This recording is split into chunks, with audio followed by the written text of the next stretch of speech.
আসসালামু আলাইকুম। কোরবানি পশু কেনার আগে শুধু আকার বা সাইজ দেখলেই হবে না, এর পাশাপাশি পশুটি সুস্থ আছে কিনা এটা জানা অত্যন্ত গুরুত্বপূর্ণ।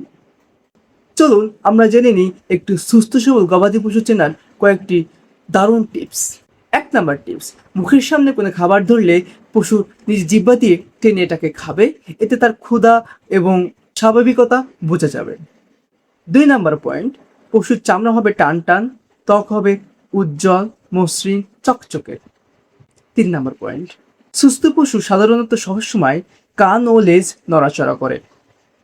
৪ নাম্বার পয়েন্ট, পিঠের কুঁজ মোটা এবং টান টান হবে। দুর্বল বা অসুস্থ পশুর কুঁজ বা পিঠ অনেক সময় ঢিলা হয়ে যায়। ৫ নাম্বার পয়েন্ট, পশুর নাক বা মাঝের অংশটা ভেজা বা ময়েস্ট থাকবে, এটা দেখলে বোঝা যাবে গরুটি সুস্থ আছে কি না। ৬ নাম্বার পয়েন্ট, একটি সুস্থ পশু অলওয়েজ জাবর কাটতে থাকবে।